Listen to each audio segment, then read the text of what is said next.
We stand surrounded, we are not alone.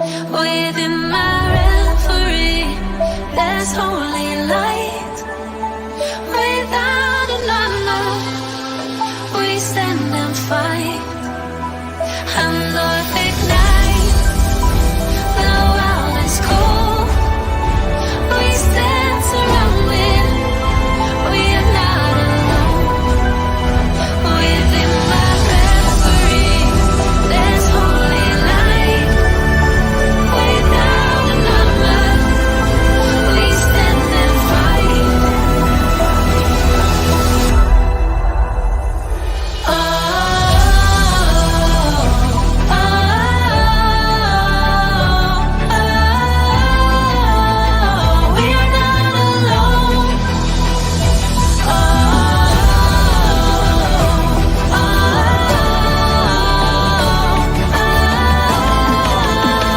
we are not alone. Welcome, everybody, to the PPR channel. It is Thursday night, so that means it is time for Immortal Shadows and our continuation in the book of Revelation. And tonight we are getting into some of the parts that people are very familiar with. Tonight's topic and discussion in particular being the Four Horsemen of the Apocalypse. And this is probably one of the most famous pictures in the book of Revelation, one that so many people are familiar with. And we're going to break down the Four Horsemen and look at them, look what they stand for. And we're going to be looking at whether or not the Four Horsemen was something in a historical context, whether it's something that kind of covers a large span of time, or if it's something just towards the end. So you want to stay tuned and listen to the discussion and what we've got coming up. Hey, Myers, welcome. Glad that you're with us. Hey, PW. Hey, Tuber Chat. Thank you. And Dustin is in there in the chat as well. If y'all noticed, we had a link posted here in the chat for Elite Vixen Paranormal. A lot of you know that next weekend we are going to be headed up to the Thomas House and partaking in an investigation with them. It is a fundraiser, and that link, if you aren't able to go to the investigation, they have an Amazon wish list for the charity that they are supporting. And if you still want to help out, you can go and purchase items on that wish list. I'm going to be there. Emma's going to be there. Bethany's going to be there. And I'm also going to be bringing some of my books to sell and give the proceeds towards that charity as well. So if you want to help out, but you're not able to come, that is a good way for you to make somebody else's Christmas very, very special for them. Bethany is going to be up here with me in just a little bit, and we're gonna have Emma do some music like always. So normal Thursday night show for everybody. Friday, tomorrow at 11 Eastern, 10 Central, Dustin is going to be spearheading Haunted and Beyond. So you don't want to miss that. If you are able to join live, be sure to hop on. Go ahead and give this video a like, share it out, comment. We appreciate everybody's support and back in this channel and watching. We're very thankful for all of you. And then Monday, we have a very special show. We are going to be doing an episode on Krampus, and I'm going to have a special guest on the show. And like I've said in the past, this is serious. I'm not joking. This is not going to be a sock puppet. And I know every time that I say that we're going to have a special guest, people are wondering, is this something Zeke's going to pull out of his butt, or is it a real person? This is a real person. He is a Krampus enthusiast. He knows more about Krampus and the legends than you and I could ever dare to imagine. So he's going to be on sharing his broad wealth of knowledge about Krampus and the history, and he does a lot of dress up and cosplay as Krampus, and he's just kind of all over the place doing Krampus themed stuff.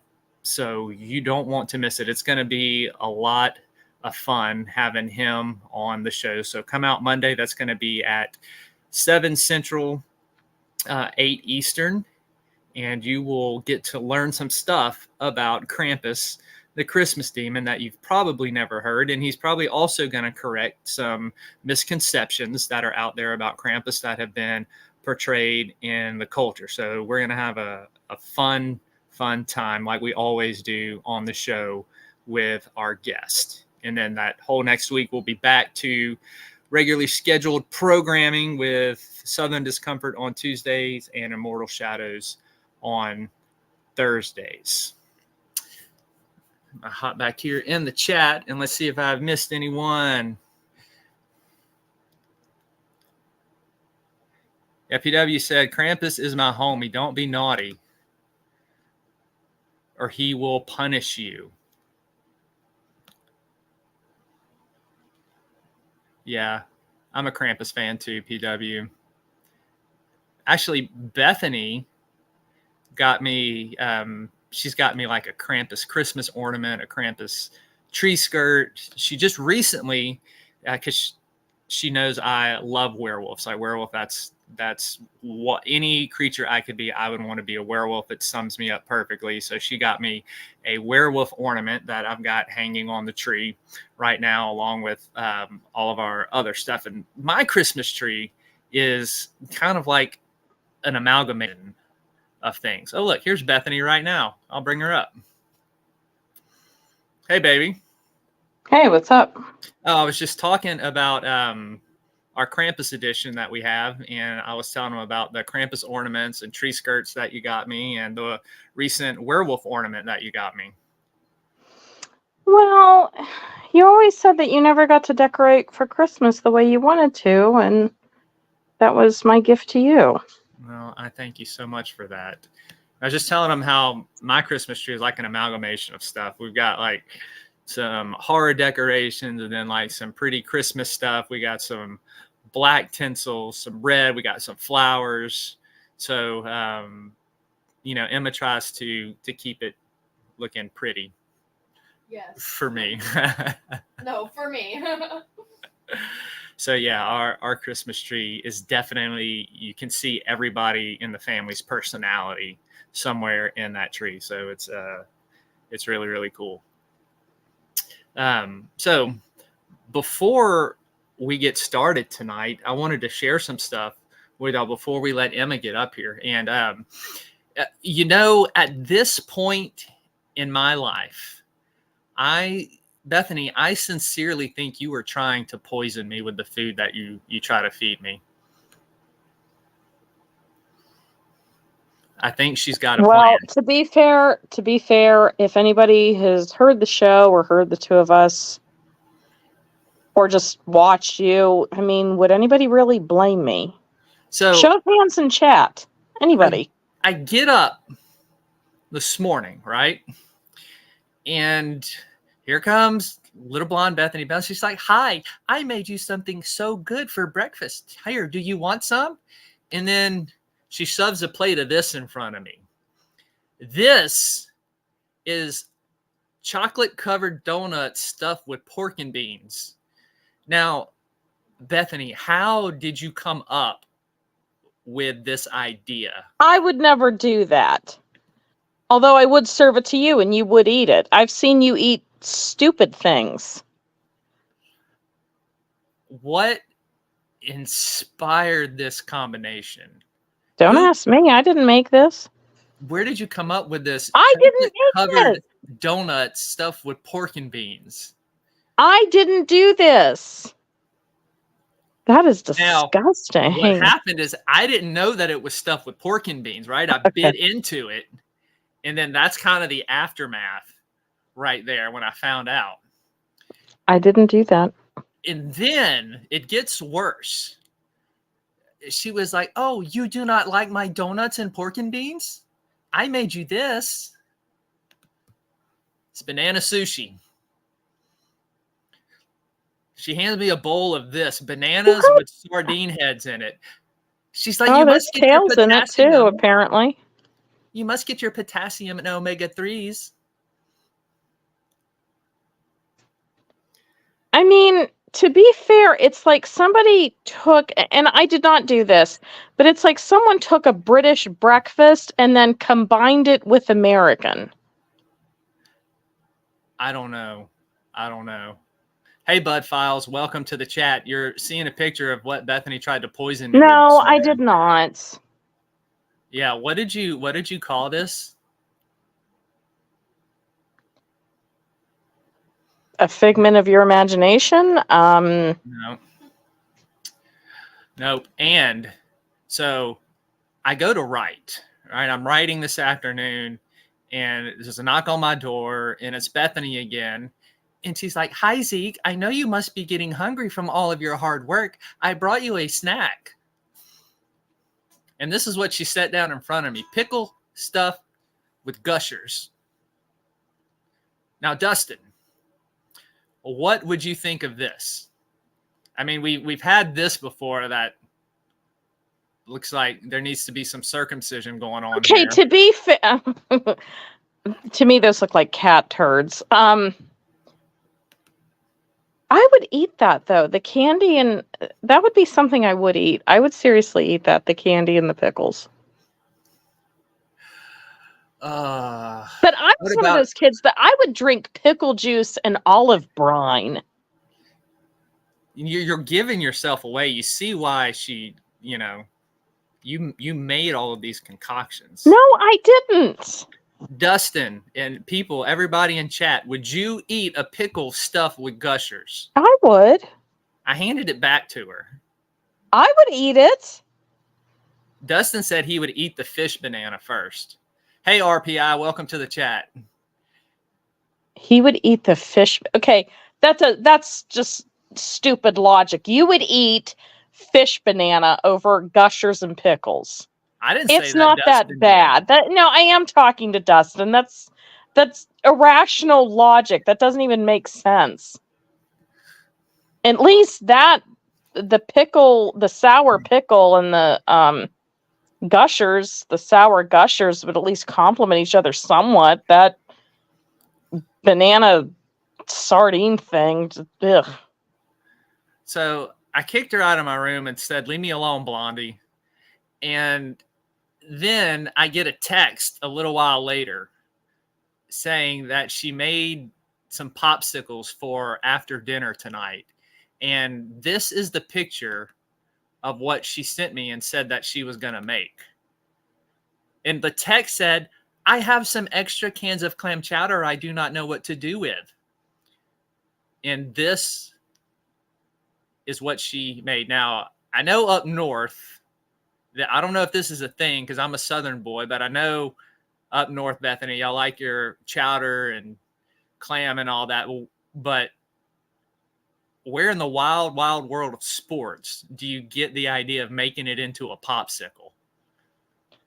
I've seen this floating around the internet. I did not do this. I mean, that's ugh. And I like Manhattan clam chowder, not New England. So you would make a Manhattan clam chowder popsicle. No, I wouldn't. Just get on You with the heard it. show. That's not what I meant. You heard it, folks. No, let's- that's not. No, I didn't. Stop Let's it. go through a day in the life of Zeke. It starts off with trying to be fed donuts stuffed with pork and beans.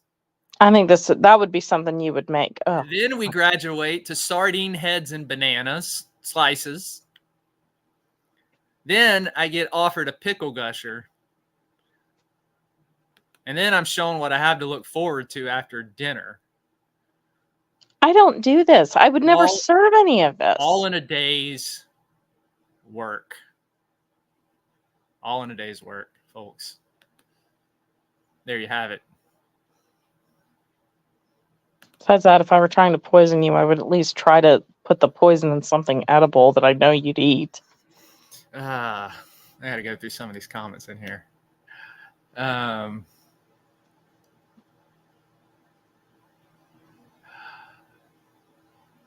Oh gosh, y'all's comments are funny. Read them aloud. I Oh, can't see man. them.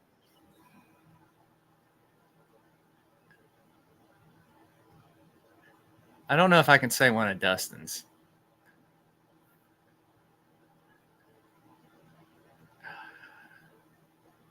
Oh yeah, I don't think I can say that, Dustin. Okay, I read it. No, Dustin, we can't say that on live feed. I liked Meyer's comment. That what did he call it? The bean bun. Yeah. Yeah. Oh man. So anyway, that's what we got going on. Yes, actually, PW. Well, Zeke will have big field trip to the restroom. Yeah, basically just a path. Listen, Yeah. after eating her cooking for so long, I've pretty much developed a cast iron stomach. I'm not affected by anything. My immunity is so high, I probably won't get turned in a zombie apocalypse. Let's just put it that way. Oh, Dustin said, yes, you can say it. Are you sure? I don't know. I mean, I've I'll put seen it in up some there. channels they can say the F word.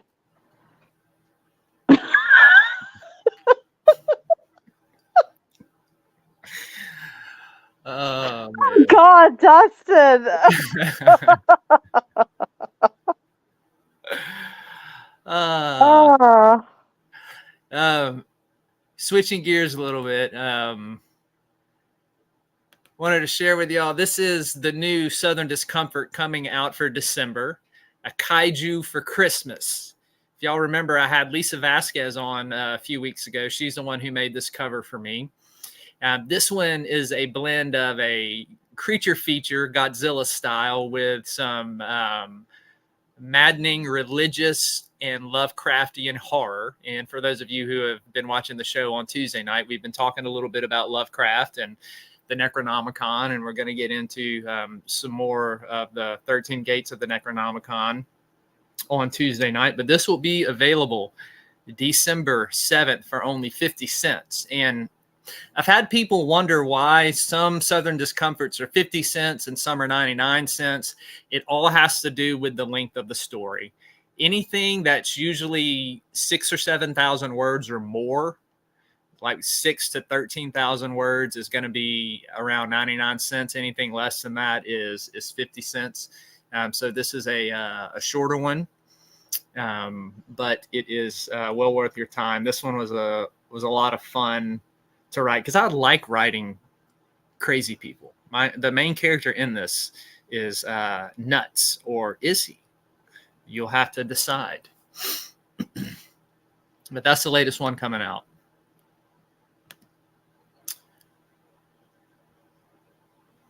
Oh, thank you, PW.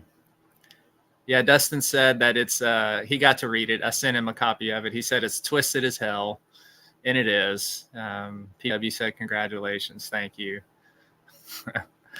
Oh, Dustin and I saying it's beyond twisted.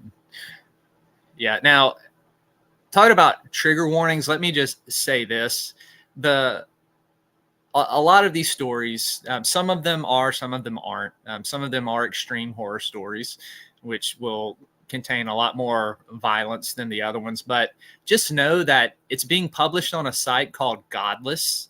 So it's mostly extreme horror. So that should be your trigger warning right there. None of the Southern Discomfort series is kid horror or young adult. I do have some kid horror books coming out. I do have young adult stuff because I do everything. Like when I talk about I write everything in horror, I literally write everything from kids stories all the way to extreme. Like Zeke does it all. So Southern Discomfort kind of lends itself more towards the adult side of horror. So RPI says I can almost guess who the book is about. Maybe it's about me. Oh, thank you, PW. So without further ado, we're going to go ahead and shift gears and get into the little more serious part of the show. And then after we do that, I'm sure I can hound Bethany again. afterwards. But Emma's going to come up here. She's got some songs prepared for y'all. So she is going to kick us off with some music, and then we're going to get into Revelation 6 and look at the Four Horsemen of the Apocalypse. So come on up, Emma.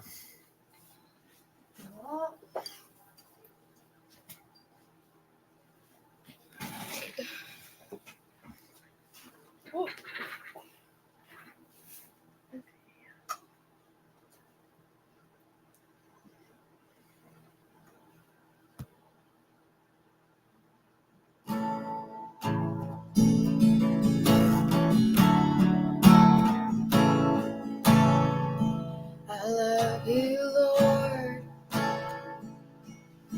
for your mercy never fails me.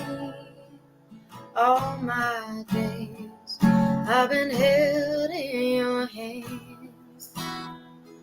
From the moment that I wake up till I lay my head, I will sing of the goodness of God.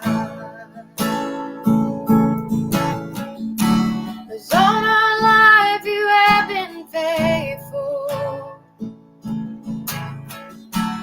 All my life you have been so, so good. With every breath that I am able, oh, I will sing of the goodness of God.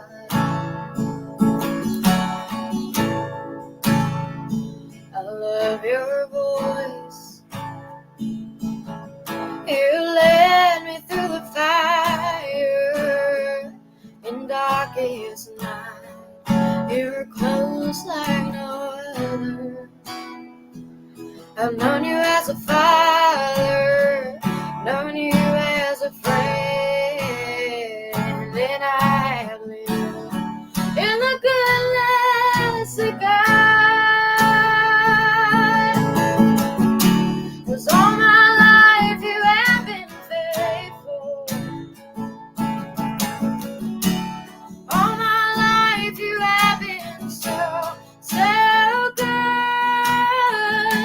With every breath that I am able, oh, I will sing of the goodness of God. Your goodness is running after, it's running after me. Your goodness is running, it keeps running after me.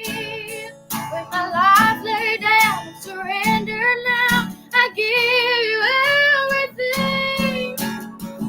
Your goodness is running, it's still running after me.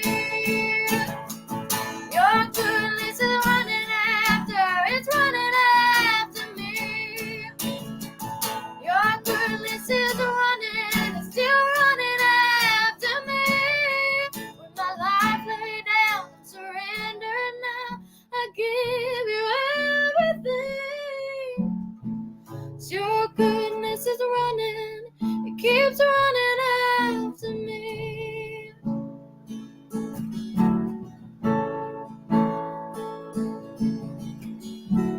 'Cause all my life you have been faithful. All my life you have been so, so good. With every breath that I am able, oh, I will sing of the goodness of God. All right. And this one.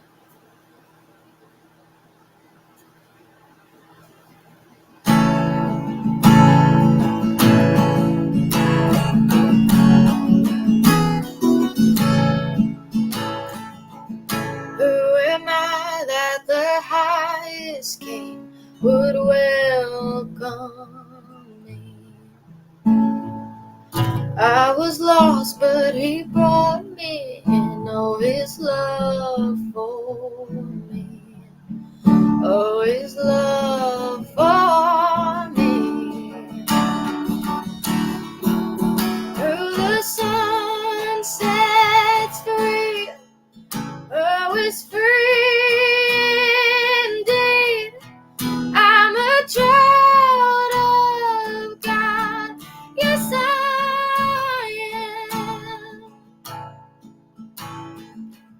Free at last He has ransomed me, His grace runs deep. While I was a slave to sin, Jesus died for me. Yeah, He died for me. Oh, the sun sets free, always free indeed. I'm a child of God, yes I am. In my Father's house, there's a place for me. I'm a child of God, yes I am.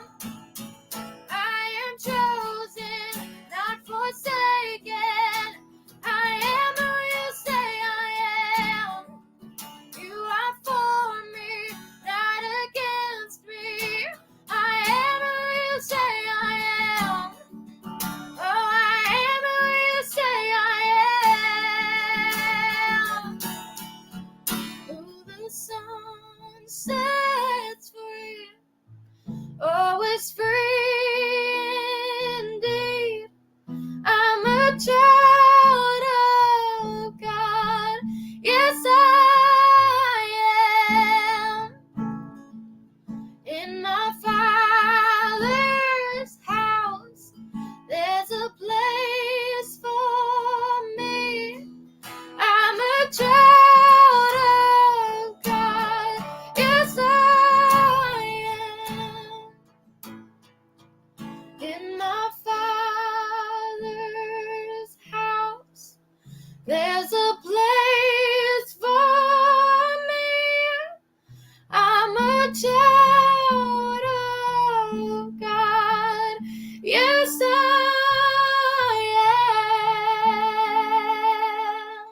am. Alright, one more. Where's that? Okay.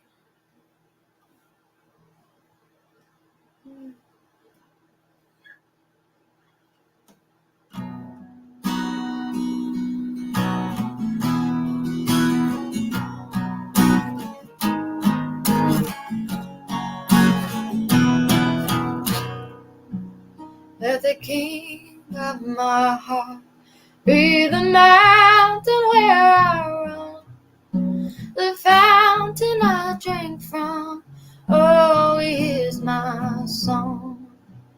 Let the King of my heart be the shadow where I hide, the ransom for my life. Oh, He is my song. You are good, you're good.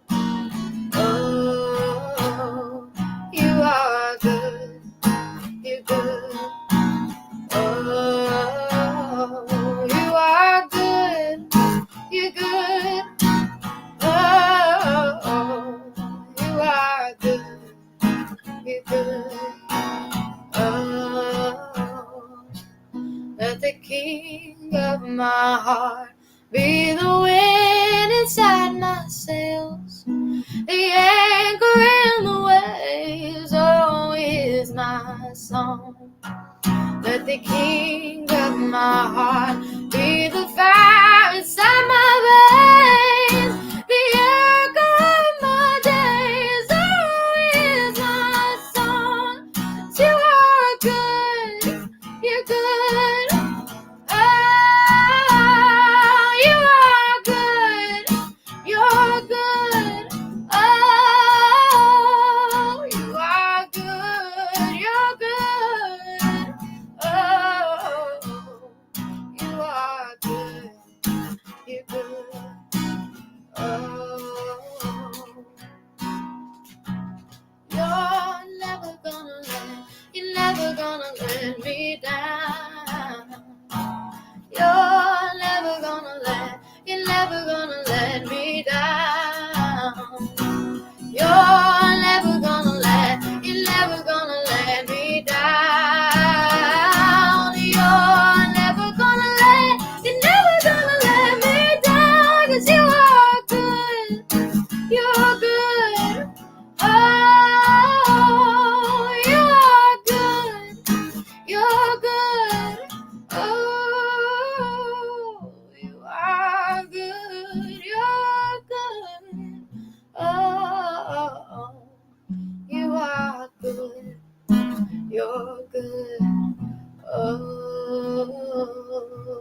course.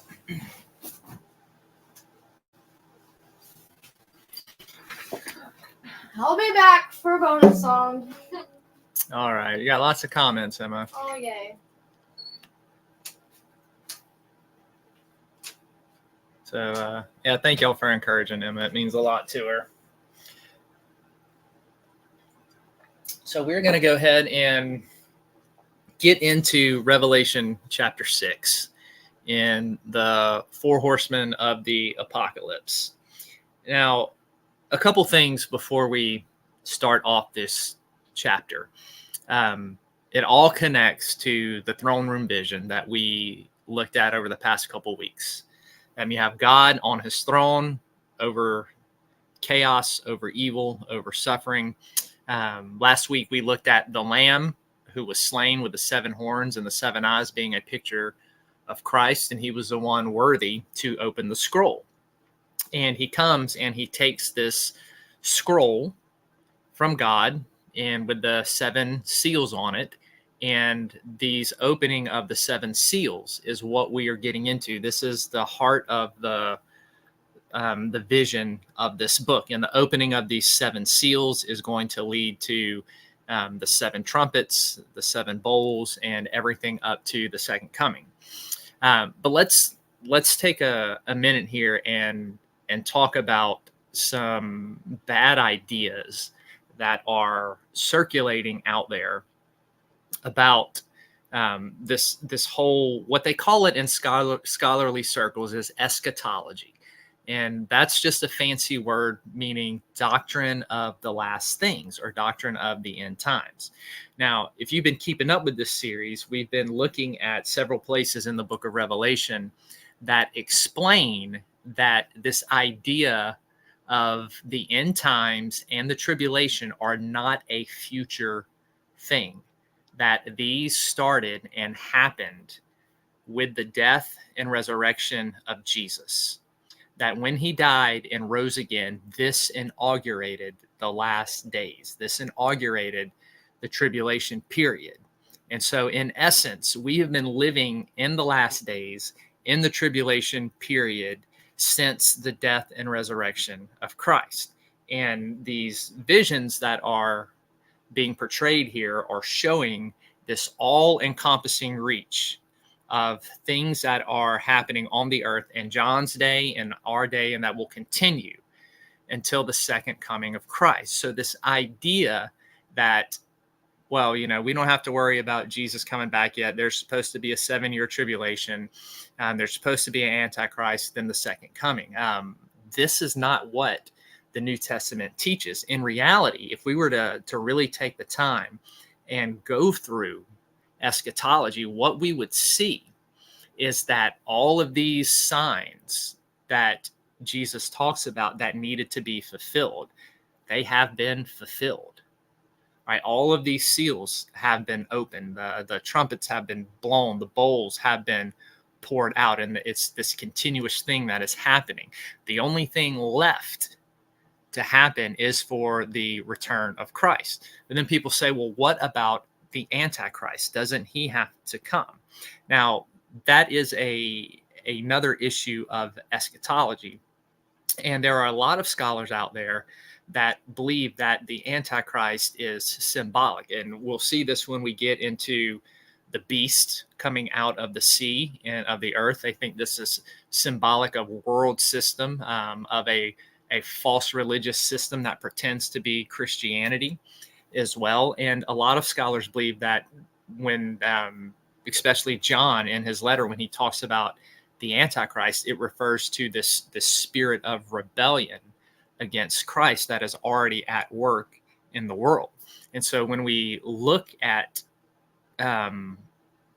what eschatology really teaches, we see that we're really not waiting for any more signs to be fulfilled, that this second coming can happen at any moment. And that's why you hear so many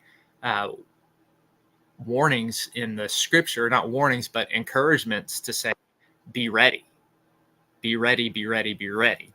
So keep that in mind as we are going through the book of Revelation, that these are things that started to happen in John's day, and they are continuing as ongoing events. Let me get Bethany back up here. She fell off. You all right, baby? Yeah. Yeah. Yeah. Okay. So we're not going to go through all of chapter 6. We're just going to be looking at the first 4 seals about these 4 horsemen. And when you look at the 4 horsemen, right, this is something that is all over modern culture. It's an artwork, it's everywhere. And a lot of times 4 horsemen are presented as something that is coming. But what we're going to see is that the 4 horsemen have already been released. These seals were broken in John's day, especially when we look at their ties to the Old Testament and the inaugurated kingdom of God and the inaugurated time of the last days, that the kingdom and all the tribulation, all this has been inaugurated. It hasn't come to its final consummation yet, but it started and it's progressing and it's leading us there. So when we look at John's vision, he says in chapter 6 here, I'm reading out of the New American Standard Bible, and you can find that online, or you can go online and pick whatever version you want, or you can just listen and follow along. But chapter 6 starts off, "Then I saw when the Lamb broke one of the 7 seals, I heard one of the 4 living creatures saying as with a voice of thunder, 'Come.' I looked, and behold, a white horse, and he who sat on it had a bow, and a crown was given to him.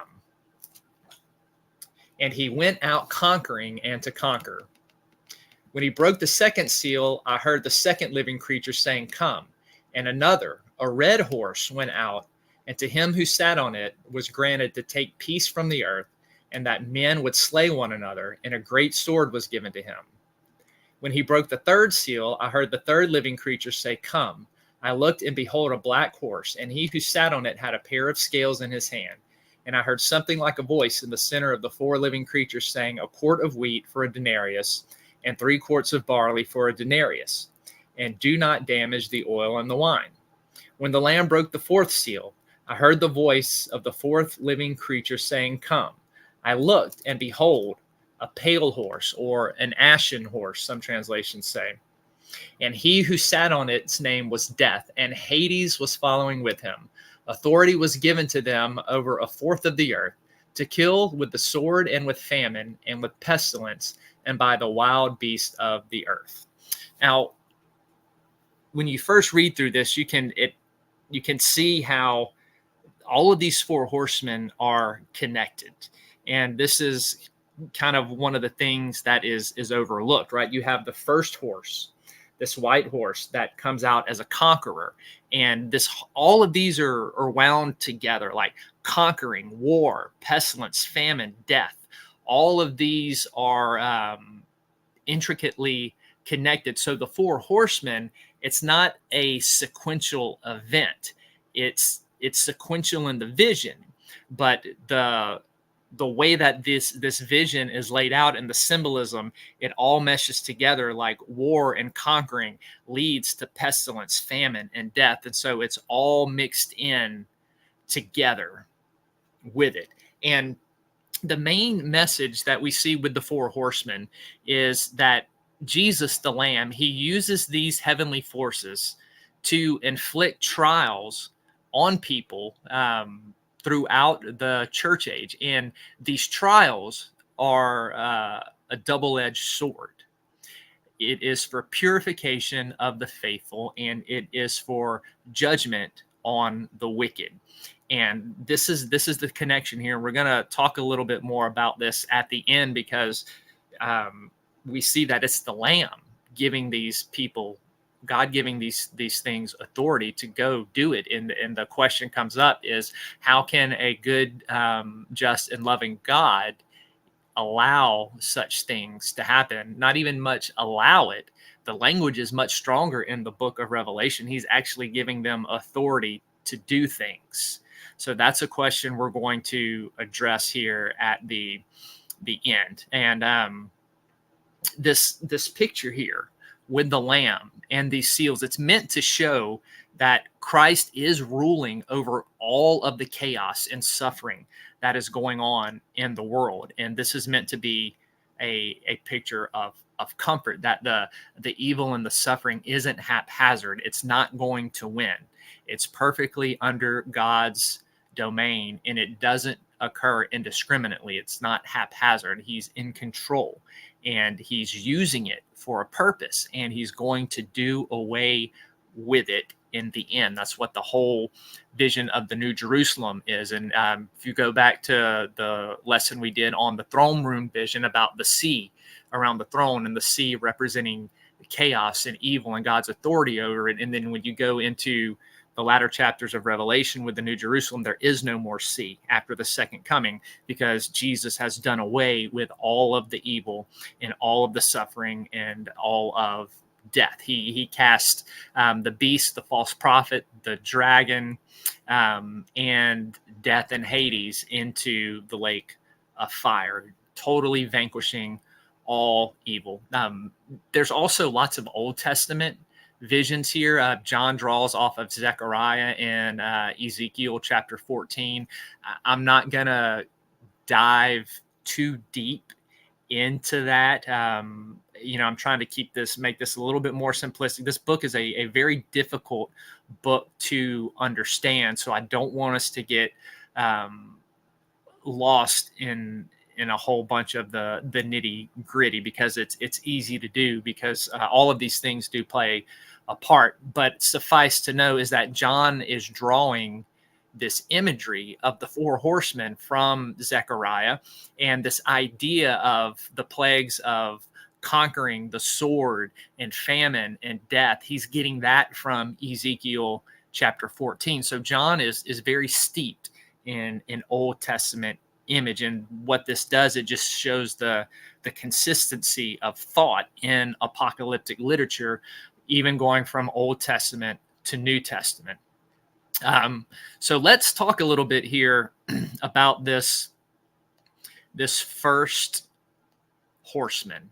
We have a white horse, and he who sat on it had a bow, and a crown was given to him.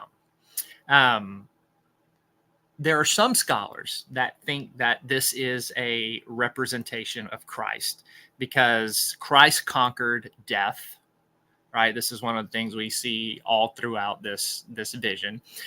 You also have white, which was a symbol of purification.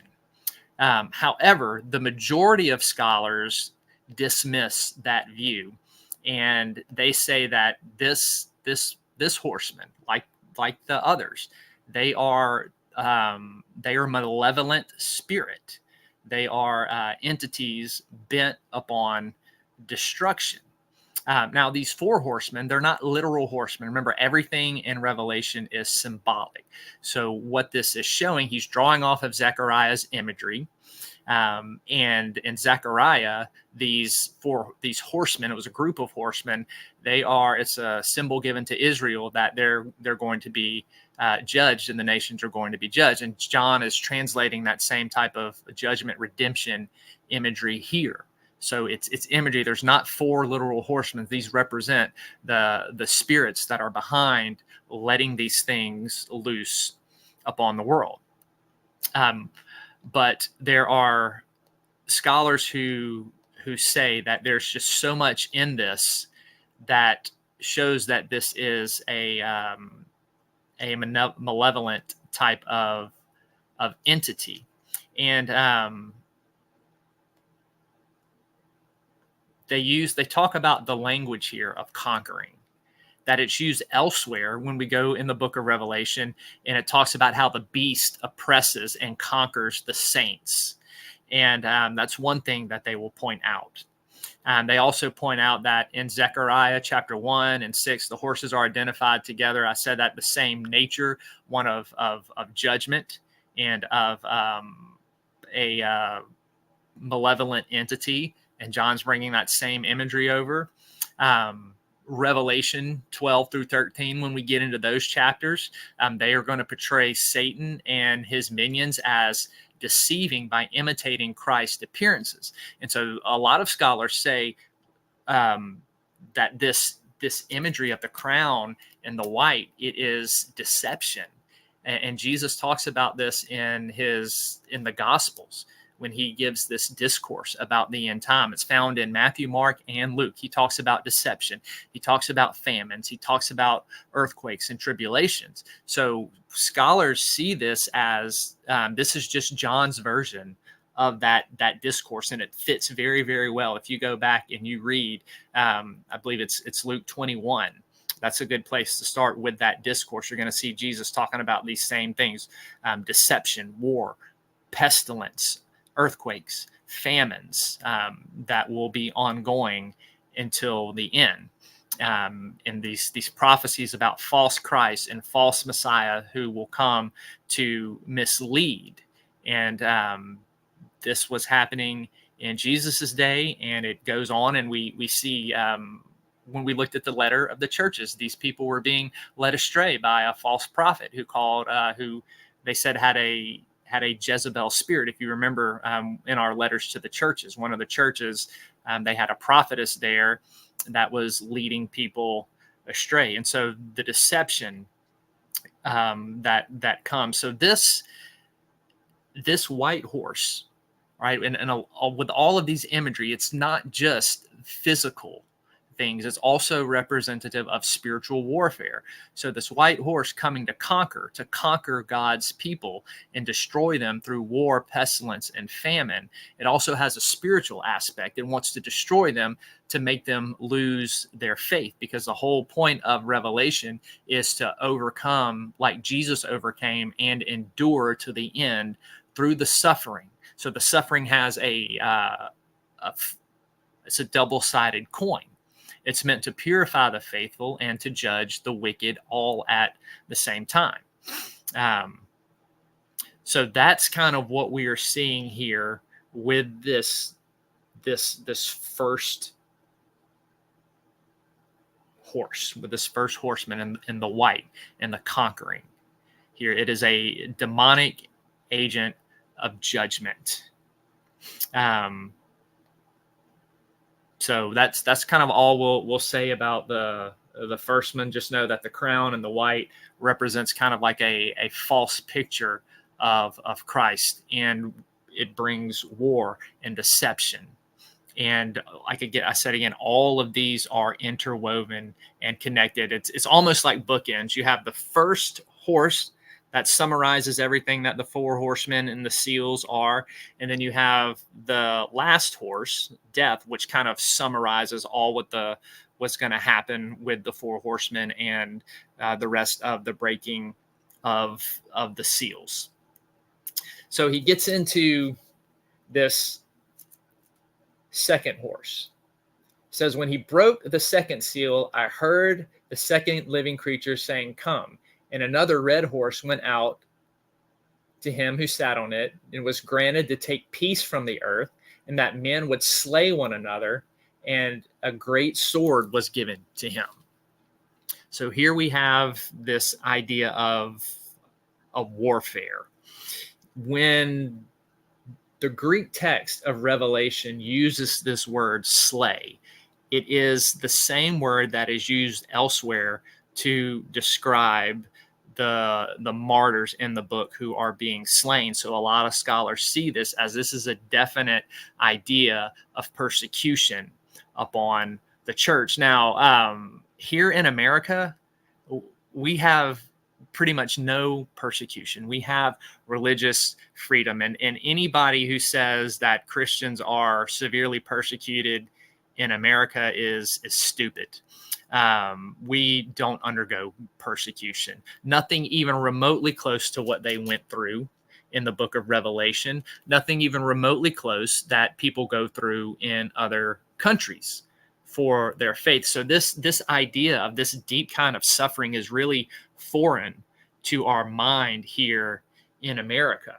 But it wasn't to John's day, and it wasn't to the early church who were deeply, deeply persecuted by the Romans and the Jews, and also people in other countries throughout the world. But this idea of taking peace from the earth, that has to do with war, and that they would slay one another, not just an all-out war and fighting on the earth in general, but also towards God's people, is what John was hinting at with this language. And so his readers would see that and understand that, okay, this is, talking about some of the persecution that we are undergoing. And the sword is also an Old Testament picture of judgment and death as well. So this red horse is taking peace from the earth, and it makes me think there's a passage in the gospel where Jesus says, "Do not think that I have come to bring peace to the earth, but also a sword." And he talks about how families will be divided over faith in him, and he's talking about how those who follow after him will receive persecution.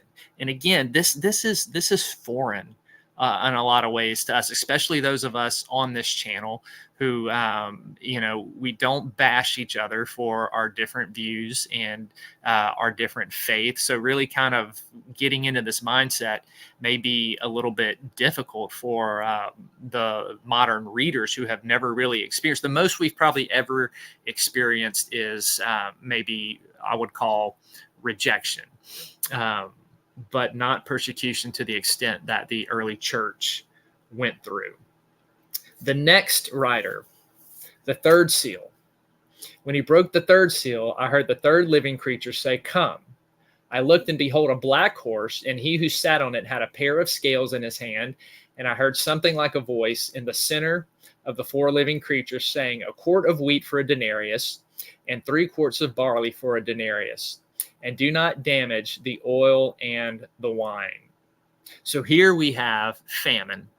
And again, remember, these are not sequential. This is talking about everything that happens when this judgment of war and persecution is poured out. Now, this one would have really hit home with John's readers, because here we have something happening.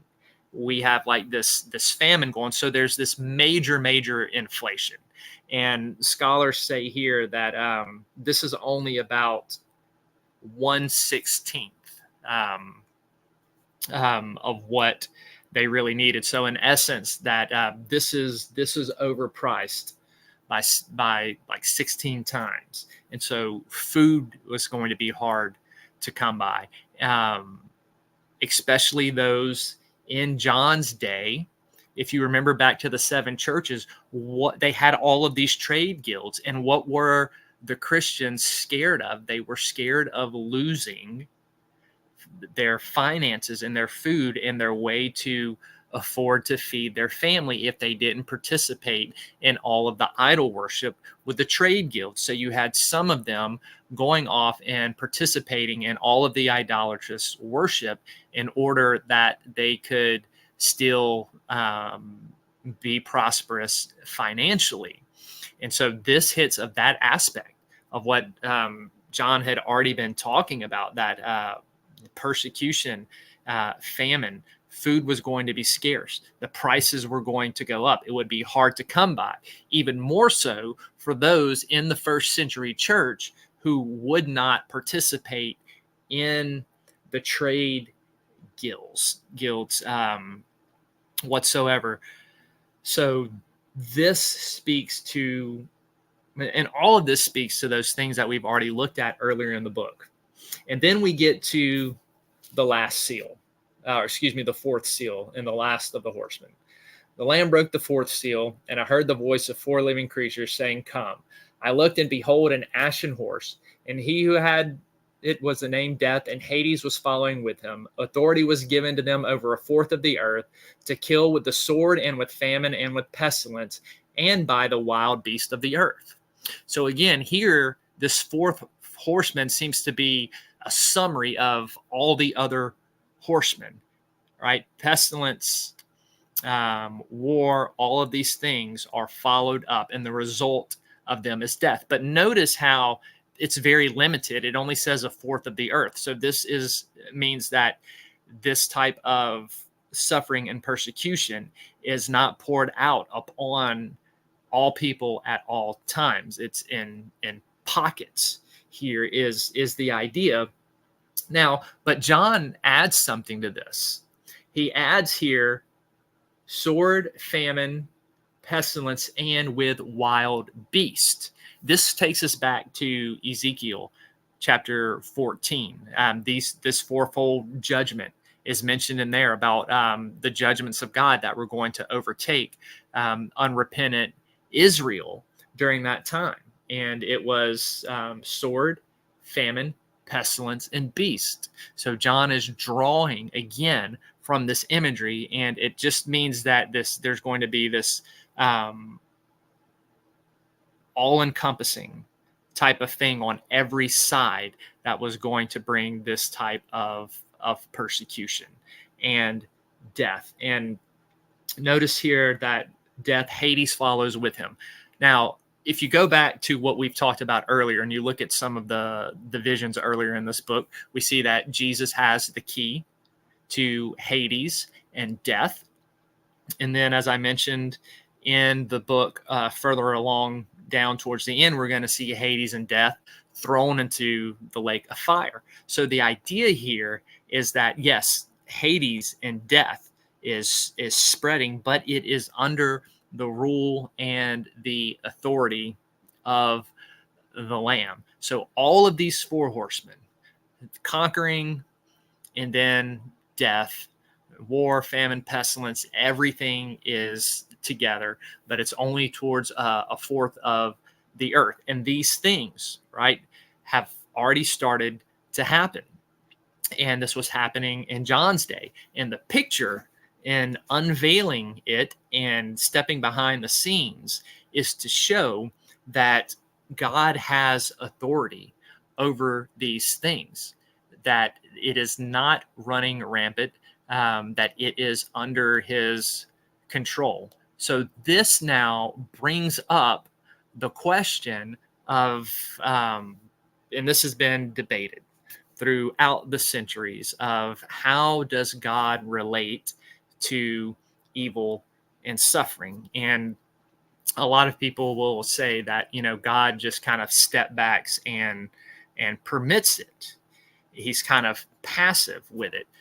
Clearly, we don't have that picture in the book of Revelation, because we see that the Lamb is giving them, telling them to come and to go do these things. And we also have this weird type of parallel going here. Did anybody pick up on the parallel between the four living creatures and the four horsemen?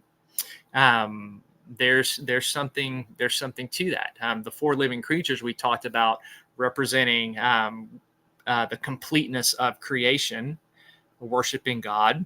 And here the four horsemen can represent the completeness of God's justice upon the earth. So the way that we can understand how God relates to evil and suffering that goes on in this world is seen here in this passage. But we also have to go back to chapter 5, right? We see the Lamb who was slain, right? Jesus underwent suffering and death, and by undergoing it, he overcame it, and he conquered it, and he is able to subdue it and do away with it and have authority over it and use it for a redemptive purpose. And this is what is going on here, and this is what John wants his readers to understand, is that the suffering that you're going through, all of these seals being broken and the things that are being poured out upon the earth, they're two-sided. They're under the authority and control of Christ, and he's using them to purify the faith of his people, but also to bring justice upon the earth. And that's what we have to understand. There's so much wickedness, so much evil and suffering in the world. So many people do so many evil things, and God would not be just and would not be good if he allowed people to carry these things out and do these things without some type of retribution. And so this is what's going on here. These judgments are two-sided. In one sense, they are meant to make the faithful more like Christ and show the genuineness of their faith by conquering through suffering, just like the Lamb did. At the same time, it's meant to judge the wickedness that is upon the earth. And all of this is kind of like a prelude to the final judgment when Jesus comes back, and the faithful will be rewarded and the wicked will be punished. But this suffering is also meant to awaken people, to get them to repent, to get them to repent of their sins and to put their faith in Christ. So it's not haphazard. God is using it for a specific purpose and is bringing it forward, and he will eventually do away with all of the suffering and death. And this idea of God and the problem of evil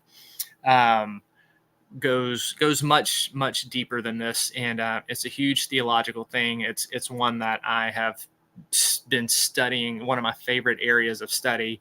I've been into it for decades now, and the best thing that I can come to the conclusion to is that we're not really given an intellectual answer to the problem of evil.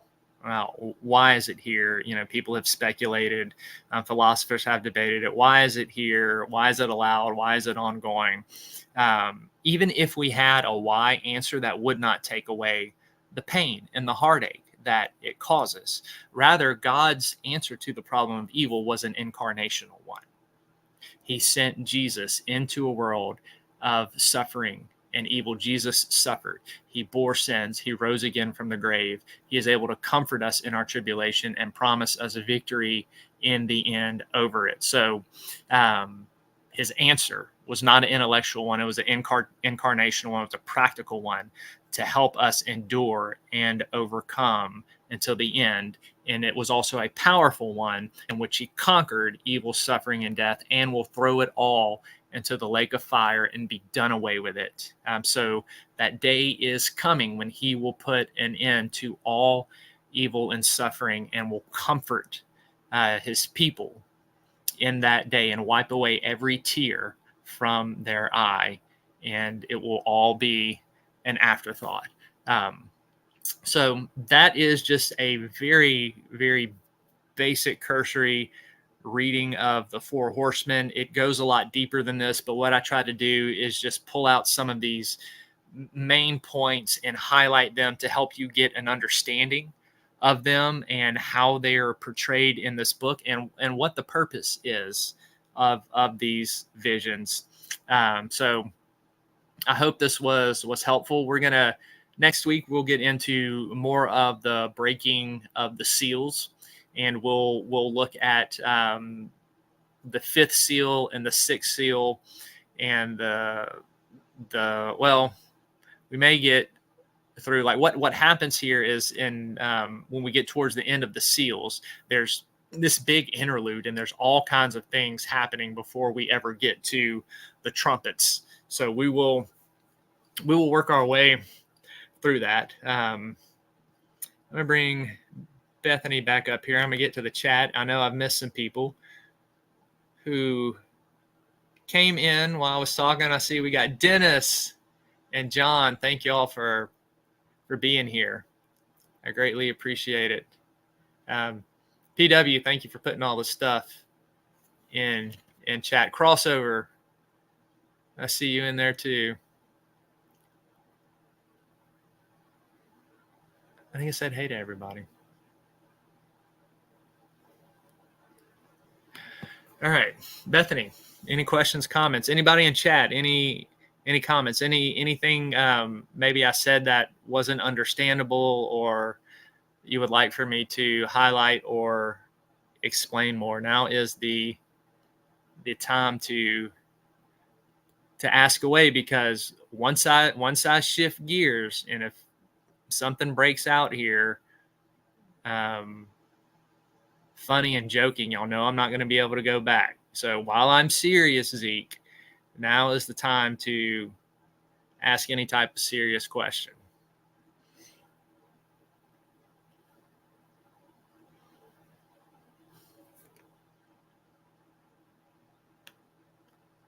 Any comments, Blondie? Bethany, you still there? I think Yeah, I'm here. I'm here. Okay. I thought maybe you fell asleep on me. Very funny. Any questions, Bethany?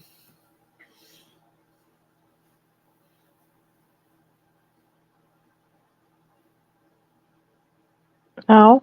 No? Okay. Gee, I just must be doing such a great job of explaining all this that nobody has any questions.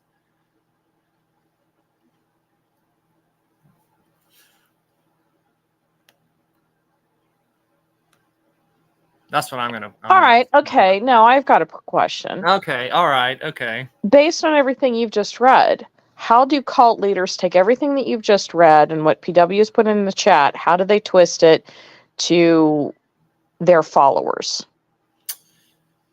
Because they. How? Not why. How? I'll tell you how. It's like with everything else, with any type of literature, you have to look at the audience, the context, and what type of literature that it is. So the book of Revelation lends itself to being ripped out of context and twisted and misinterpreted, because its visions are so frightening and crazy. And it comes from people who don't have an understanding of this context, understanding of the imagery, and they will just pull it out and they will make it mean something that it was never meant to mean, but make it sound very, very appealing. And that's how a lot of these false teachings, especially circulating around the book of Revelation, get their traction. Does that make sense? Yeah. So Dennis asks, when did the angels get cast out? That's a really good question, Dennis. We're not really given anything that shows actually when this happened. Some speculate that it happened before the garden stories, because we see the serpent, which in ancient Near East thought was a chaos creature. It was neither good nor bad. It was like the behemoth and the leviathan. It went in just to twist and cause chaos, and that's what the serpent does. It was linked to its association with the dragon and Satan much later. The only real record of angelic rebellion that we have is in Genesis 6. And we've done a whole bunch of shows on this about the sons of God. When we went through the book of Enoch, we talked about this, the sons of God being one of the most powerfully created angels. They were part of the divine council. And what they did is they left their ruling authority and they went down and had relations with the daughters of men.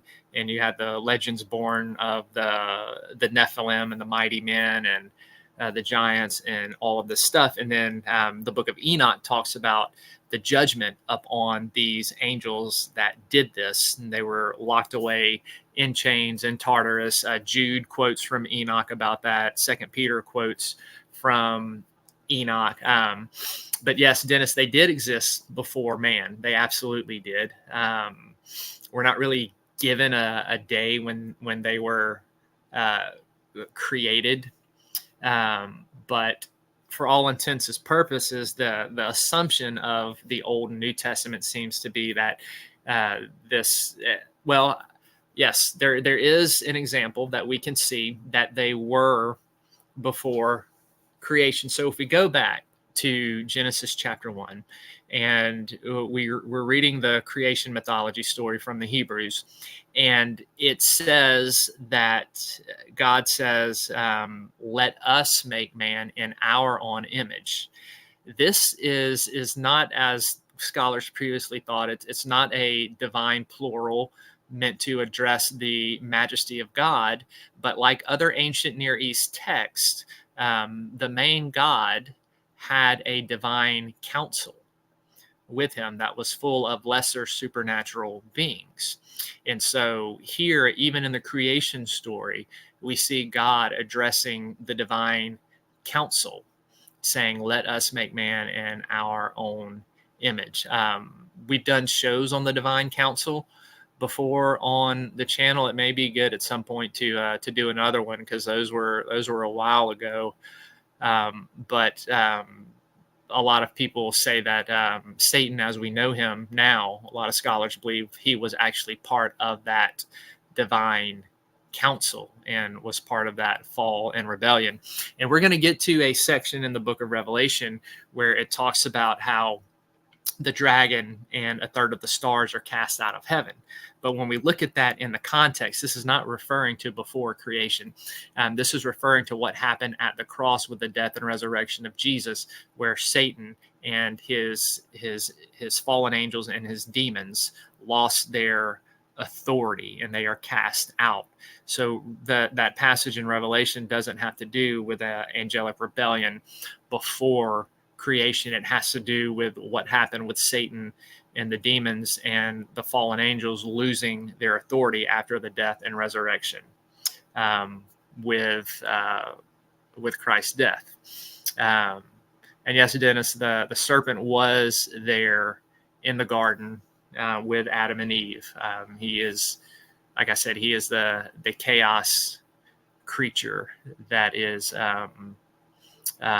there to wreak havoc on God's order and plan.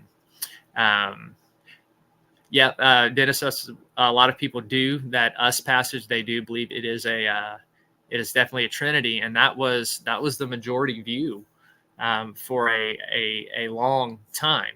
And again, this isn't something that is going to affect theology in a major way. It's just more of an interesting point in how we understand what's going on in those first chapters, up until the discovery of the Dead Sea Scrolls and refinding all of this Second Temple Judaism literature, such as Jubilees, the War Scrolls, Book of Enoch, and then also finding all of these other ancient Near East documents from the Akkadians and Sumerians all around that area. We see a lot of things in common. There was like this common mindset and worldview of the people in the ancient Near East.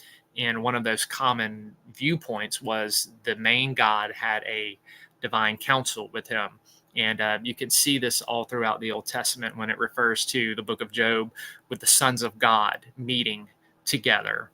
You also have Psalm 82, where it talks about the fall of the sons of God.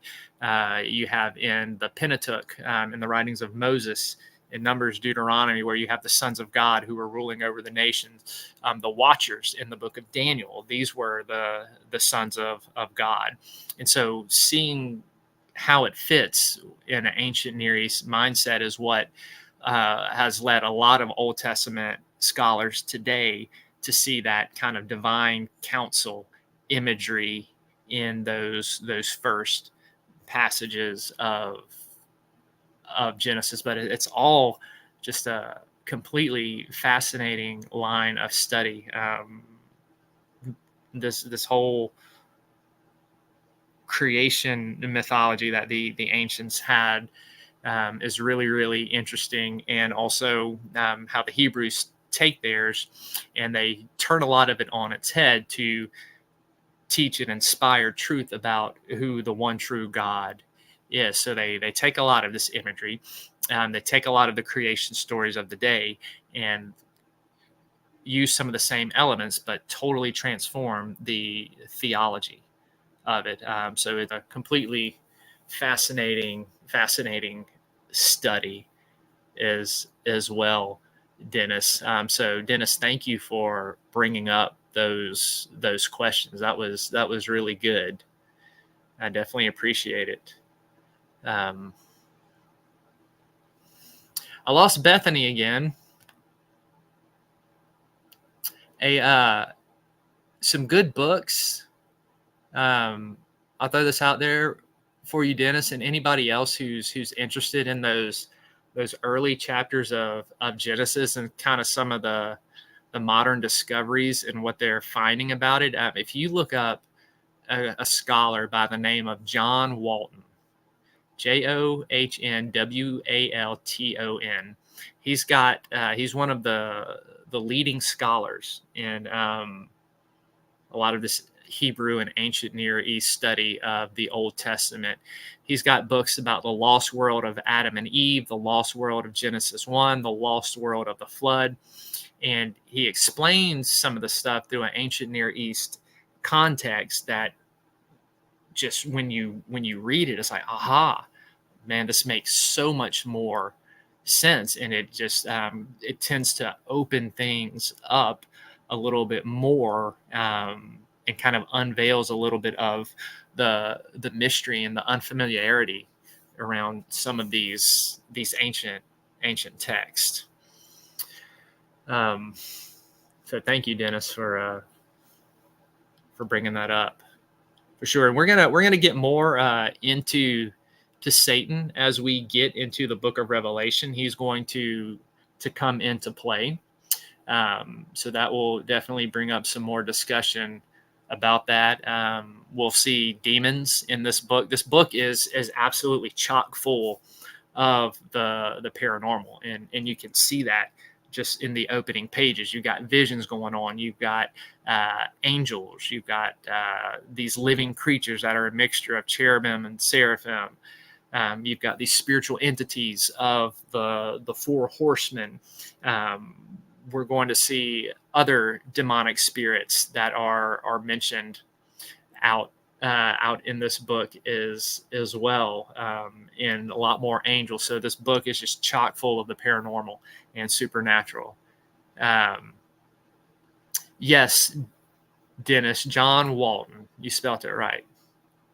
So if you look up, like if you go to Amazon and you just look up like John Walton, Lost World of Genesis, it will pull him up in his books. I've learned so much from reading his stuff, because that was one of my areas of study when I was doing some of my theology degrees, and he was a big help in helping me understand some things that I couldn't quite get my mind around. It was because I didn't have the right context or mindset to view it in.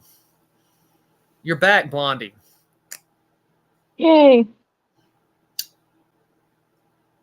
So we were just talking about ancient Near East studies and everything like that. But yeah, this a lot of this imagery too, especially this last thing that we looked at about the death in Hades and the conquering. For those of you who were with us in the first Enoch series, you may recall some of that imagery is in there as well. So we see John not only drawing from the Old Testament, but also from the book of Enoch with the sword imagery as well.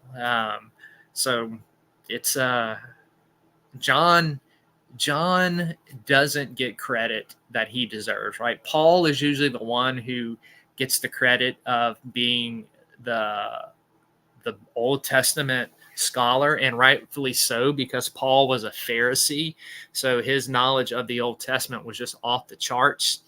But John is right there with him, and what makes John so amazing with his knowledge and what he learned is he was just a simple fisherman, right? When Jesus calls him and Andrew And Peter, these guys are young teenagers, and they're working with their father. They were rejected from the rabbinical schools by not being good enough, smart enough, holy enough.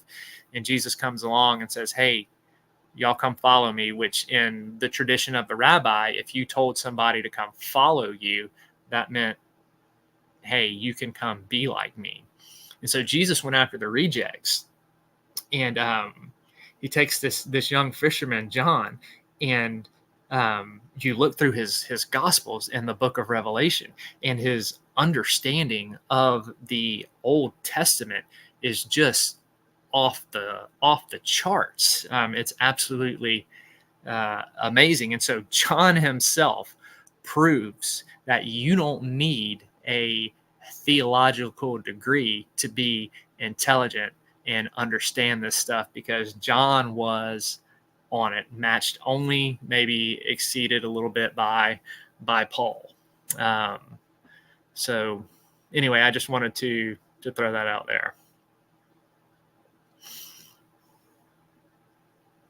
Any more questions? Bethany, did you have anything else? Did I answer your cult question okay? I know you kind of dropped off. Yeah, you answered it. Yeah, but it's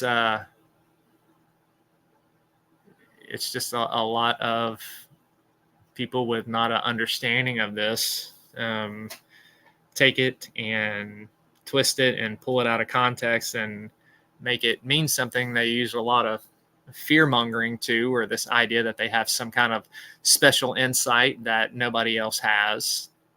And Jesus warned about that. He warned about false Christ and false prophets coming. It's all through the New Testament. So it's out there, and it will continue to be out there. That's why you're going to hear John a lot of times through this talking about, he who has an ear, let him hear. Listen, pay attention. Don't be deceived. Dennis asking me, when is it going down? End times, any idea? I'd say we are in it right now, Dennis. The whole point of the book of Revelation shows that the last days and the tribulation period has already been inaugurated with the death and resurrection of Jesus. And we compare the book of Revelation with his sermon about the destruction of Jerusalem. And we're in it, the last days and the tribulation started. And that's John's point in this, is that we're in the thick of it. We're in the thick of it now, and it's going to continue like this until the second coming. Now, when that second coming is, nobody knows. Jesus says that you will not know the day or the hour, but all of the signs have been fulfilled. The last real major sign was the destruction of the temple. And that was fulfilled. And John is showing here in this book that all of these seals and judgments, they've been poured out, and it's an ongoing thing. And we are just waiting for that second coming. We talked about the Antichrist a little bit, and some people are waiting for a literal Antichrist. There's a lot of scholars who believe that there's not a literal Antichrist. It is just a spirit of rebellion that John talks about in his letter when he says, I know that you've heard that the Antichrist is coming, but I tell you that the Antichrist is already here. Anybody who denies that Jesus came in the flesh is of the Antichrist. And so he refers to it as John does, as more of a spirit that is released into the world than an actual leader. And we'll look at the beast from the sea and the false prophet that come out, and we'll see in the book that these stand for more of worldly and religious systems than they do an actual person. But that's another good question, Dennis. Thank you.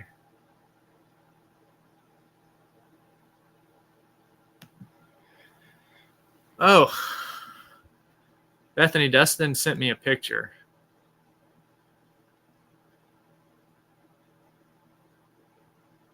You want to see what he sent me? Is it going to get you banned?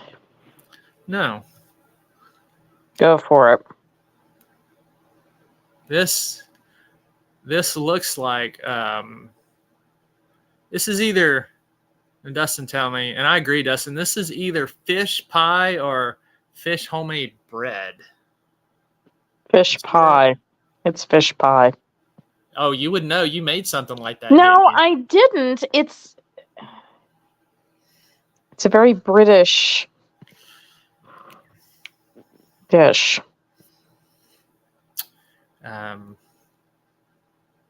Okay, if you say so. No, Dennis, I have not seen those videos. I will by Wyatt. Okay, I will check those out. And see what there is to that. So thank you for mentioning that. No, I have not seen those. So I will try to look those up and find them. Is it Dennis? Are the videos on YouTube, or I'll give him a second to answer.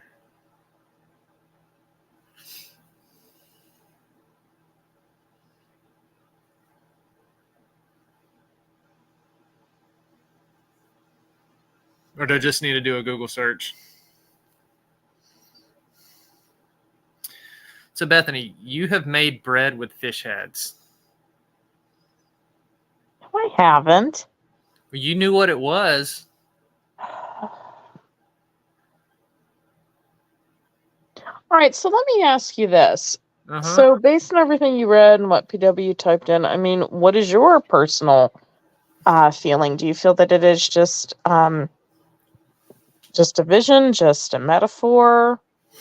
I think it is like all of the visions are metaphors for historical events.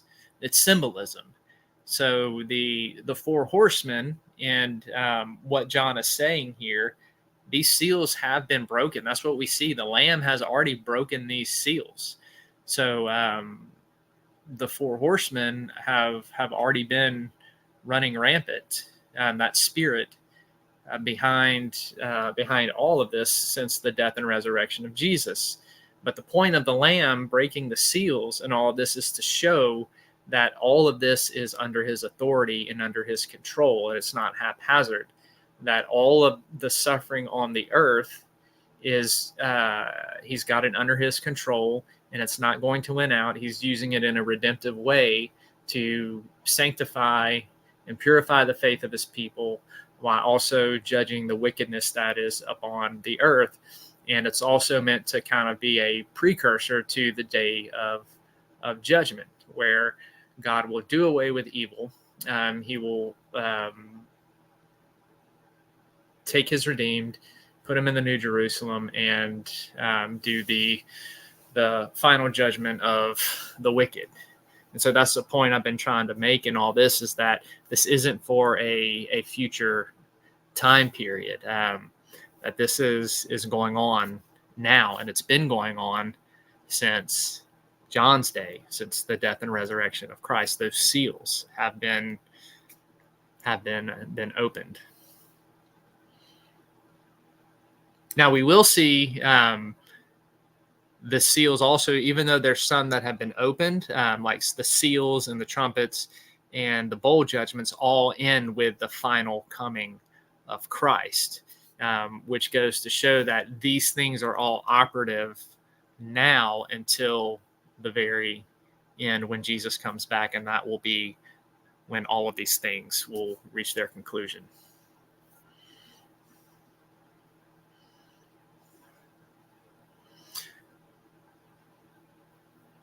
But that's me. That's my opinion. Again, there's a lot of different opinions on the book of Revelation. I'm trying to give you my understanding of it, and what a lot of the main scholarly consensus is on the book. So, but that's why I recommended that Four Views commentary for anybody who wants to study it deeper.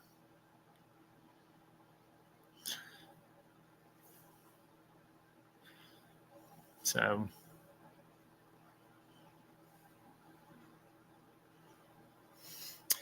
See, Derek, welcome. Welcome to the chat. What do you think about the demon Asmodeus? Definitely a Hebrew origin. We see him in his sigil in the lesser key of Solomon. So we don't really hear Asmodeus talked much about in the New Testament. And so as far as like speaking about him from this perspective, there's nothing really there about him. So we're looking at more of his development later on, like in key and lesser key, which we haven't done a thing on Asmodeus, and that would be something we could do in the shows to come, because we've done stuff on Satan, right? We've done stuff on Azazel. We haven't done anything on Asmodeus yet. So thank you for that, Derek. You have just sparked a new idea for the show, a new topic of discussion. Oh, look, PW, that's your next topic for next week on your Instagram page. Well, there you go. Derek, if you haven't followed PW's Instagram page, she's got a lot of cool stuff on mythology, demonology, history. So you should go follow her Lady Rose page. Yeah, PW, we should do something on Goetia, do a show on that. Actually, we may do that on a Southern Discomfort on a Tuesday night once we finish with the Necronomicon. That would be something cool. That's the great thing about y'all in chat. Y'all just, one little thing sparks a whole new idea for a show. There you go. And just like that, we have more topics to cover.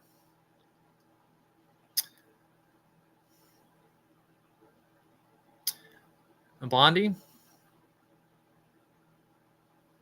you there? Yes. Yes. So Sorry, I'm washing clothes in between, and you've heard how my washing machine sounds. So yeah, her washing machine sounds like, y'all seen that? Have you seen that Stephen King movie, The Mangler, based on the Stephen King short? That's Bethany's washing machine.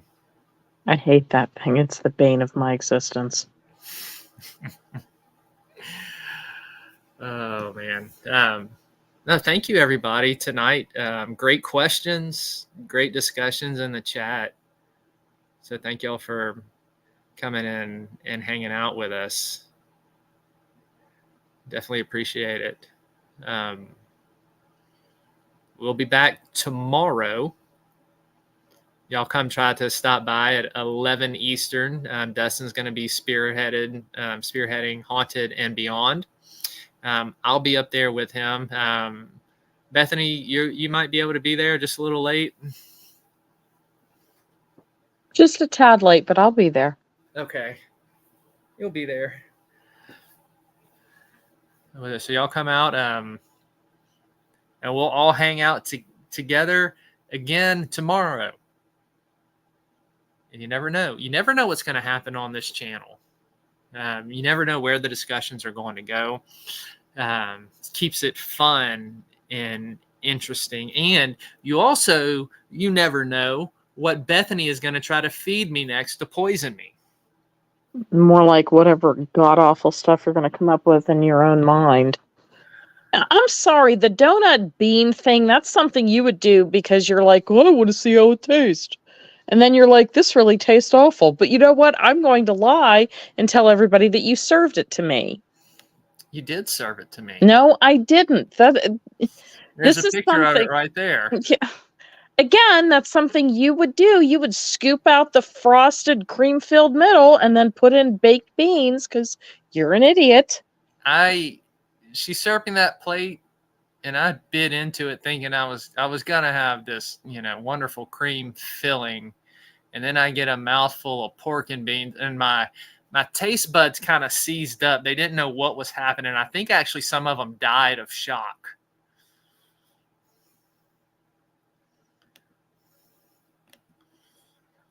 After some of the stupid concoctions I've seen you come up with, I don't want to hear your taste buds are dead. You killed my taste buds. You put them in No, the I've club. seen had some of the stuff that you've combined. They had a heart attack. Now they're dead. You put coffee, you mix coffee and peanut butter every morning. I mean, like, No, I don't. liar. Nope. I drink coffee and then I'll eat a spoonful of peanut butter, but I don't mix them together. Liar. Seriously, right. he does. Get it right. Now, you could serve these if, you ever have a friend who, I can't be the only one that sees these and sees turd. I see something that needs to be circumcised. Yes, I know you've said that. This is something you would bring somebody who's just gotten their baby circumcised, kind of as like a, I don't know, get well. Hope your baby recovers well. Here's some chocolate covered. What if you don't? pickles. What if you don't believe in it? Well, that's what I'm saying. You would only bring it to somebody who had them circumcised. Thank you for that lovely little antidote. Oh, you're welcome. I still don't think the pickle gusher thing is that bad. You guys are just not creative at all. So you hear that, folks? She admits that she has created these things because she's so creative. No, I did not. I never admitted to the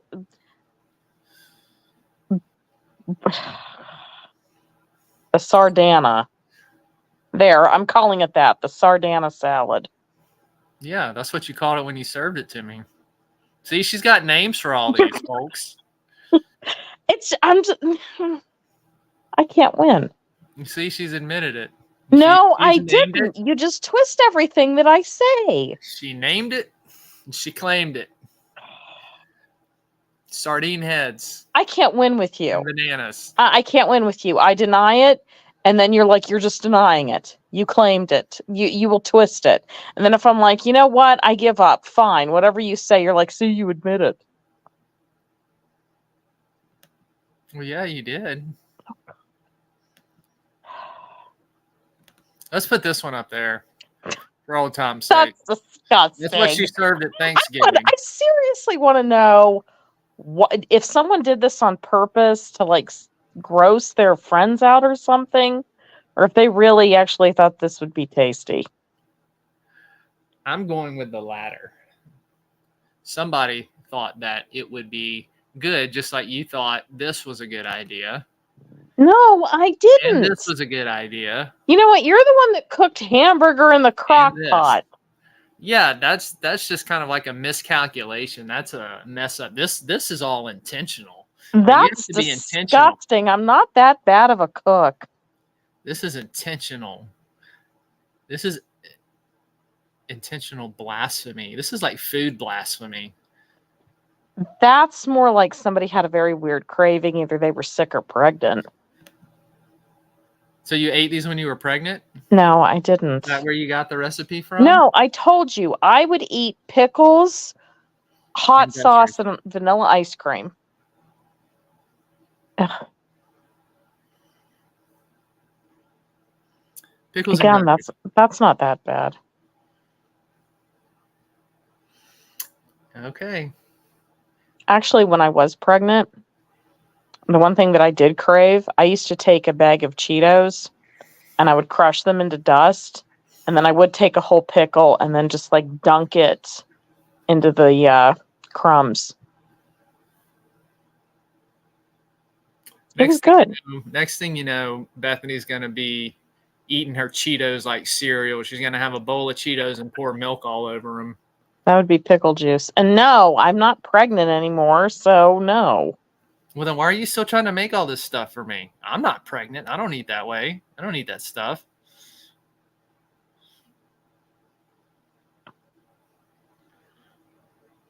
I'm trying to think, what is the weirdest thing I've ever seen you eat? I don't know. You put peanut butter on every freaking thing. Yep. Don't worry, folks. I will take pictures of all the food that she tries to feed me, and I'll be sure to showcase it on here. And you can wonder how I am still alive. You know what? No. All right, Mr. Southern Boy. I want to see your first reaction the first time you ever try a pierogi or halupki or halushki. You'll complain about it. Wishki, is that one of the Blues Brothers? You didn't even know what goulash was. I don't know what goulash is. Oh, Dennis said Cheetos and milk don't sound bad. Dennis, why don't you try it for us and come back and report? Gross. Come back. Dennis, your assignment for the week. Tell us, sir, how do the Cheetos and milk taste?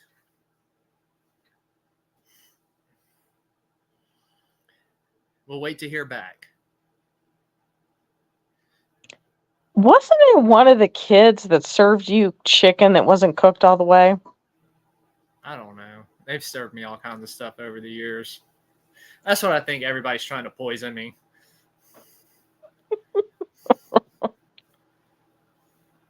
Yeah, I actually know. I had to, when you when you went out on your own, I had to tell you about food shelf life.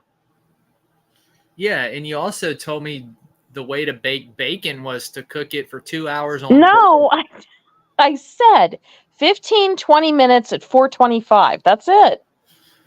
It's a wonder I'm still alive, people. You don't definitely listen. has That's his the hand thing. on my life. Typical male. I'm not going to listen to her. She's a woman. And I'm telling you, my immune system now, out of all the times that I've tried to been poisoned, I'm going to get bit by a zombie and the zombie's going to die.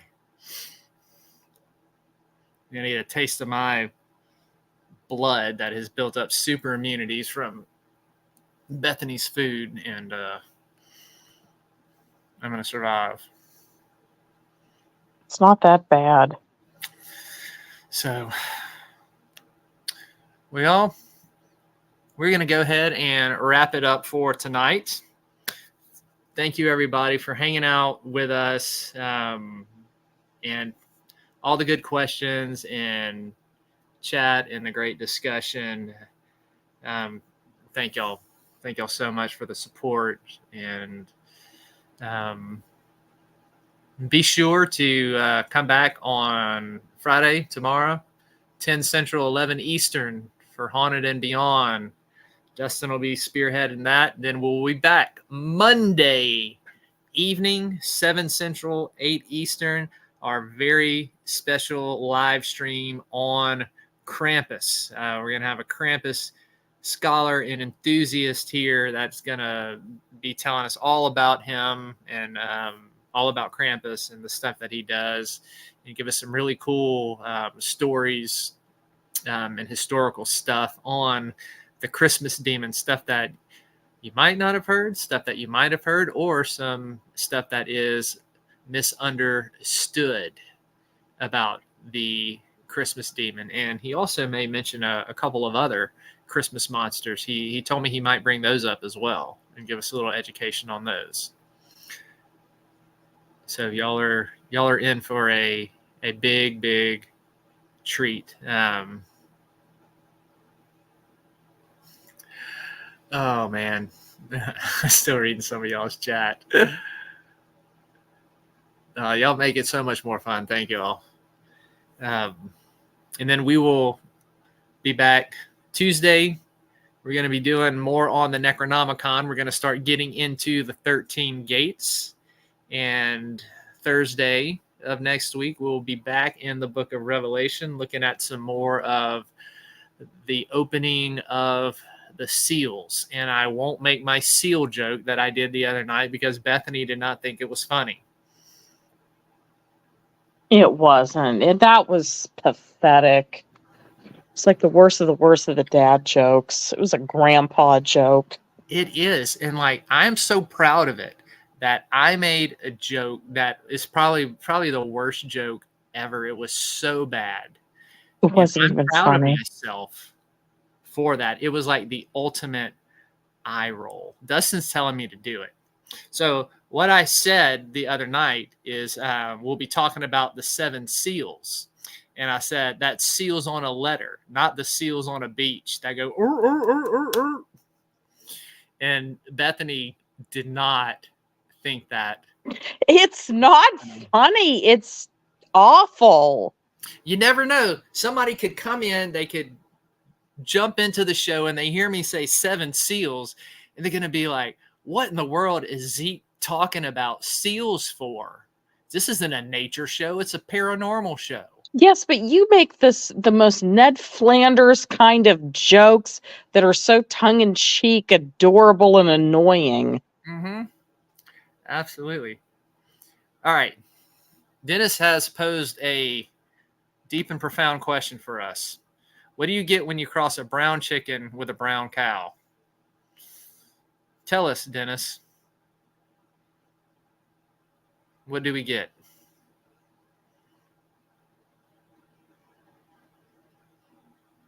Yes, PW, 13 gates. More work for you. While we wait for Dennis to answer about the 13 gates, I'm not sure how many we're going to get through an episode. So there's like no certain number or certain episodes. We're just going to kind of go through them till we are done. But these 13 gates are definitely coming, a lot of it from Lovecraftian writing.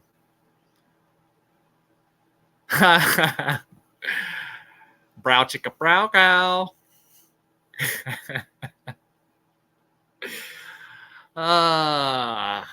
Thank you, Dennis. That is a fantastic joke, and I can feel the eye roll from Bethany right now. Hey, Johnny, thank you for sharing this out, man. Greatly appreciate it.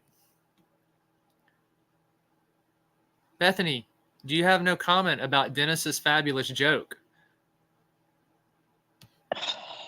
That it's all awful. Like, Oh, here's what we're going to do. Another Zeke idea. Thank you, Dennis. One of these days, we're going to do a show that, and Bethany's going to be on here, and it's going to be all the worst dad jokes ever. And it's going to be my way to annoy and torture Bethany. So what y'all have to do is when you come in chat, you have to give me your worst of the worst dad jokes so that I can berate Bethany with them. And here's the thing to know is that if there is a joke like this one that Dennis put up that makes me laugh like that, guess what I'm going to annoy Bethany with for a week? I'm going to be texting her this, Dennis. yes, Dennis. You don't get what you've started. He will text it to me. He will tell me it every few minutes throughout the day. He will not let it die. Nope. So okay, when we do a dad joke show, and y'all give me all of these jokes, this is going to be perfect. This is going to enhance me and Bethany's relationship greatly. No. It's Y'all like will get to the be one a part. time. This is reminiscent of the one time that I called you Bae. My You'll never gosh, make did that I live to mistake regret that? What? You'll never make that mistake again. No, never. Every other word out of his mouth was Bae. For how many days did you have that go on? Like a week. Yeah. Like a week. You know, I thought I could wait it out, but he won't. Nope. Johnny, since you're here, I need to show you this because you may have missed it earlier.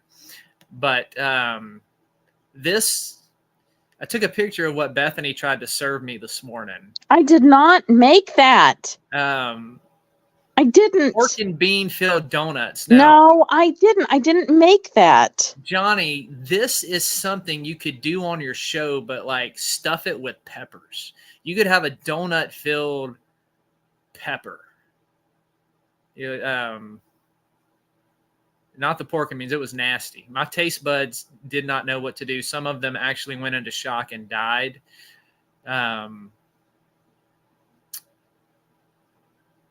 But that's what you missed, Johnny. And she tried to serve me. What did you name this dish, Bethany? I'm not repeating it because I didn't make it. Sardinas? Sardanas. Sardanas, yeah. Sardine heads and bananas. Like, she's on this all natural kick now. And I am, but I would never make that. I'm paying the price for it, Johnny. I would never make that. God Never. I say Johnny likes the idea of pepper donuts, and he said, "You're a chef." Not a good one, but a chef nonetheless. Wasn't it Myers? Just I like bean buns. That's the best name for them. That's cute. Bean buns, yeah, that was good too. Bean buns, yeah. Johnny said you have to be one hot, intelligent babe to make that dish. Yeah, I mean, she is both, because you think about the creativity it takes, because who in the world would ever think to combine bananas and sardine heads? That's not me. Not me. Level. And then Dustin's illustrious comment there.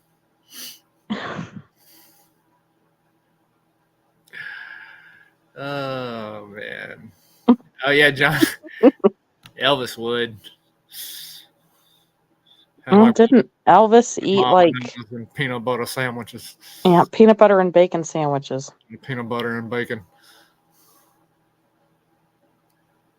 Yeah, Elvis knew about that. Actually, what was in I do want to get the Elvis Presley cookbook. Here we go. Just forget it. Like I can't even. Somebody help me. You know what? Just for that, I'm going to start cooking you those recipes out of those god-awful 1950s cookbooks. What do you mean start? You've been doing that. No, I haven't. I took the pictures of the mayonnaise shots off because I had to make room for other stuff, but I didn't make that. I would never make that. All right, Dennis said he might try the Cheetos thing. Yeah, report back. Cheetos and milk. See, even I didn't do that when I was pregnant. I at least, used a pickle.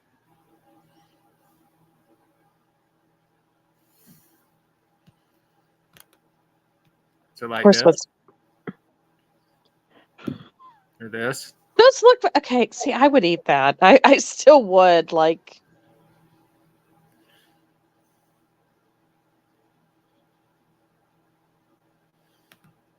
you're gonna try it.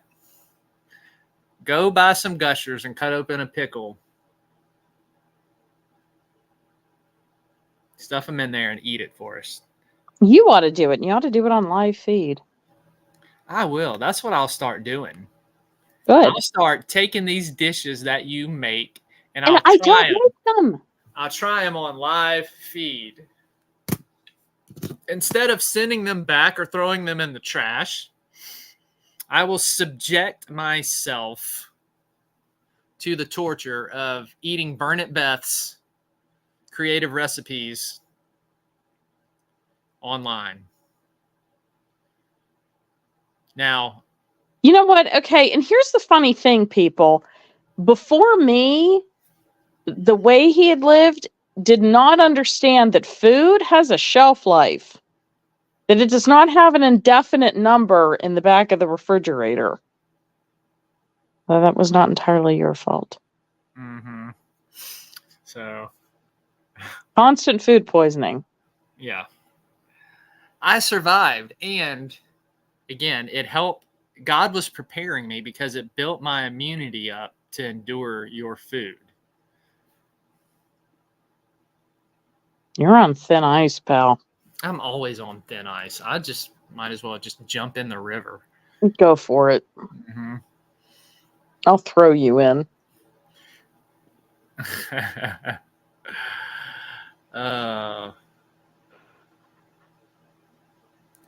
Yes, Johnny, there's a lot off. More than just the food. I'll say that. More than just the food. I didn't make these dishes. I would never make them. Okay. All right. So anyway, folks, we'll go ahead and wrap it up. I've been trying to wrap it up for about 15 minutes now.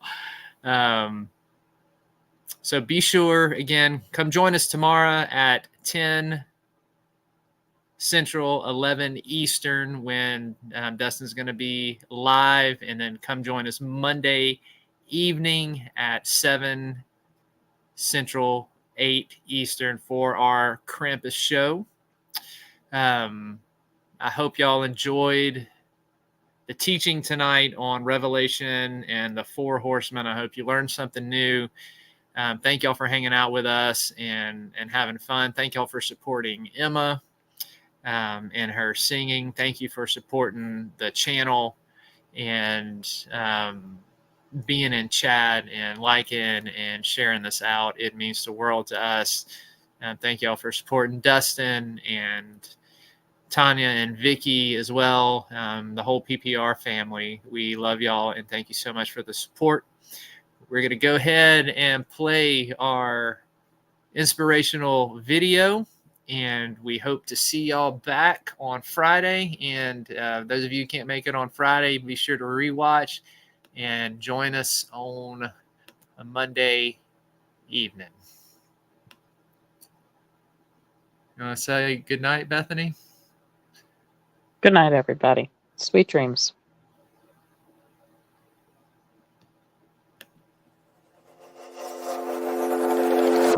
Is this what giving up feels like?